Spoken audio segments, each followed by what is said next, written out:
오늘은 이사야 25장으로 말씀을 전합니다. 지난 우리 이사야 24장에는요, 처절한 심판의 메시지가 있었습니다. 온 땅이 공허하고 황폐해질 것이다 라고요. 마치 포도나무가 시들고 성읍이 파괴된 그런 모습을 보여주면서 읽는 사람으로 하여금 숨막히는 그런 모습이 있었던 것이죠. 그런데 오늘 25장이 들어서면요, 분위기가 완전히 반전되는 것을 보게 됩니다. 심판의 소리가 이제 사라지게 되고 그 자리에 하나님을 향한 뜨거운 찬양이 드러나게 되는 것입니다. 그런데 생각해 보면 소망이라는 것이 그러합니다. 어두운 곳에 가면 그곳에서 별이 더 잘 보이죠. 고난의 정점에 있었던 이사야가 바라본 것은요, 하나님의 신실하심, 또 사망을 삼키는 승리의 잔치 자체를 보았던 것 같습니다. 먼저 본문 1절을 같이 한번 보면요, 여호와여 주는 나의 하나님이시라. 내가 주를 높이고 주의 이름을 찬송하오리니 주는 기사를 옛적에 정하신 뜻대로 성실함과 진실함으로 행하셨습니다. 이렇게 기록하는 장면이 있습니다. 그러니까 1절 가운데 성실함과 진실함, 이 단어를 마주하게 되는 것이죠. 원어로 보니까 에무나 오멘 이렇게 기록하고 있는 것을 보게 됩니다. 오멘이라고 하면 우리가 익숙한 단어죠. 아멘과 같은 단어입니다. 아멘은 예수님께서 진실로 진실로 내가 너에게 말하오니 할 때 그 진실로가 이 아멘이죠. 그러니까 확실함, 신뢰성, 진실성을 뜻하는 단어가 아멘, 그리고 이 같은 어근을 공유하는 오멘입니다. 오늘 본문의 뉘앙스를 보니까 단순히 마음이 착하다라는 그런 뜻이 아니라 한번 내뱉은 그 말씀은 반드시 하나님께서 반드시 흔들림 없이 성취하신다, 이런 강력한 실행력을 내포하고 있다라는 것이죠. 하나님께서 행하시는 이 기사들은요, 우연히 일어나는 어떤 이벤트가 아니다라는 것입니다. 이미 옛적에 정하신 뜻을 근거해서 그 실행의 동력이 오멘, 그러니까 신실함에 있다, 이것을 얘기하는 것입니다. 만약 우리의 인생이 흔들리고 있는 것 같다면, 기초가 무너진 것 같다면, 그때 우리가 붙들어야 할 감정이 무엇인가 이렇게 생각해 보면요, 하나님의 변치 않는 신실함을 붙들고 우리가 주님 앞에 나아가는 것입니다. 이사야는요, 이제 시선을 미래로 돌려서 산 위에서 벌어지는 잔치를 이야기합니다.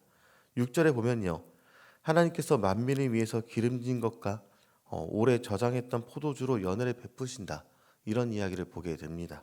그런데 이 잔치의 하이라이트를 보니까 단순히 먹고 마시는 그런 잔치로 끝나지 않습니다. 그 내용이 7절과 8절에 우리 기록하고 있는데요, 7절 8절 말씀을 같이 한번 읽어보도록 하겠습니다. 또 이 산에서 모든 민족의 얼굴을 가린 가리개와 열방 위에 덮인 덮개를 제하시며 사망을 영원히 멸하실 것이라. 주 여호와께서 모든 얼굴에서 눈물을 씻기시며 자기 백성의 수치를 온 천하에서 제하시리라. 여호와께서 이같이 말씀하셨느니라. 아멘. 네, 가리개와 덮개에 대한 이야기가 나타나 있습니다. 그러니까 죽음의 공포, 슬픔, 그리고 하나님을 보지 못하게 만드는 죄의 장막 자체를 상징하는 것들이 여기 있는 것이죠. 고대 근동에서는요, 잔치를 베푼다, 이거는 승리한 왕이 베푸는 것입니다. 하나님은 단순히 우리의 배를 배불려 주시겠다 이렇게 얘기하는 것이 아니라 우리를 옥죄고 있었던 이 사망이라는 그 자체를 이기시고 나서 승리하신 왕으로서 잔치를 베푸신 것이죠. 8절에 여호와께서 모든 얼굴에서 눈물을 씻기시며, 이 대목을 보면 얼마나 세심하고 인격적인 사랑이 나타나 있습니까? 온 우주의 통치자께서요, 한 개인의 뺨에 흐르는 그 눈물 자국을 손수 닦아주시겠다, 이것을 얘기하고 있는 것입니다. 그리고 이것에 대해서 우리는요, 요한계시록을 통해서 분명히 알고 있죠.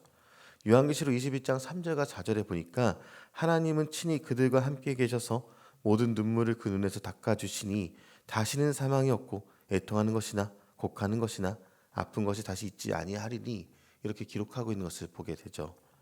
이사야 25장의 예언이요, 이 요한계시록을 통해서 완성되는 것을 우리 보고 있다는 것입니다. 그리고 이 일을 가능하게 하신 분이 누구신가? 우리가 아는 바 예수님입니다. 예수님께서는요, 가나 혼인 잔치에서 물을 포도주로 바꾸셨죠. 그리고 이사야가 예언한 연회의 시작을 알리신 분이십니다.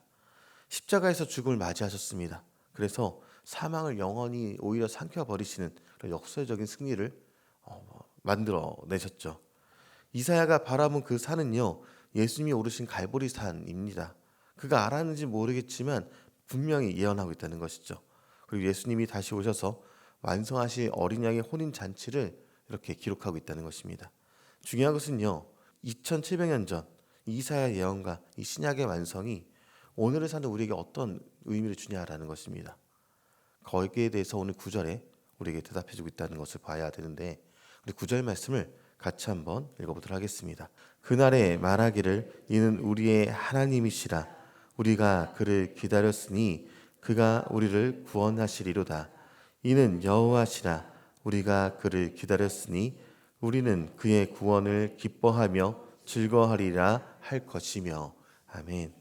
네, 우리가 읽은 이사야 25장은요, 기다리는 자들의 노래로 보게 됩니다. 당연히 우리의 기다림은 헛되지 않을 것이다. 이것을 얘기합니다. 오늘 우리는요, 여전히 사망의 가리가 덮인 세상을 그렇게 살아갑니다. 질병의 소식이 있고요. 또 전쟁의 소문이 계속 나타나고 있고요. 경제적인 위기가 우리를 짓누르고 있습니다. 그런데 우리 하나님의 오멘, 그러니까 신실하심을 압니다. 그분은 옛적에 정하신 뜻을 반드시 이루시는 분이시죠. 지금의 고난은 잔치로 가는 과정입니다. 하나님께서 승리를 베푸시는 과정입니다. 그렇기 때문에 눈물을 닦아주시는 하나님을 신뢰하시길 바랍니다. 만약 우리가 혼자 울고 있는 상황이 있다면요, 아무도 내 아픔을 모르는 것 같다, 그런 생각이 드는 그 순간에요, 오늘 이 본문의 약속을 생각하시길 바랍니다. 당연히, 그리고 반드시 주님께서 그 손으로 저와 여러분의 눈물을 반드시 닦아주실 것입니다.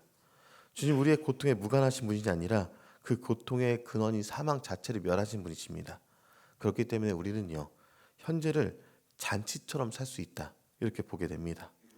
그리스도인은요, 미래에 있을 잔치를 담보로 오늘을 견디는 사람이 아니라 이미 부활하신, 승리하신 그 주님께서 우리와 함께 계시기 때문에 우리는 오늘이라는 이 척박한 땅에서도 소망의 잔치를 미리 맛보며 살아갈 수 있다라는 것이죠. 우리가 기다리는 하나님은 반드시 오십니다. 그리고 그분은 우리를 구원하실 것입니다. 우리는 그 구원을 기뻐하고 즐거워하게 될 것이다라는 것이죠. 이 소망의 확신이 오늘 우리의 발걸음을 가볍게 하기를 주님의 이름으로 간절히 축원합니다.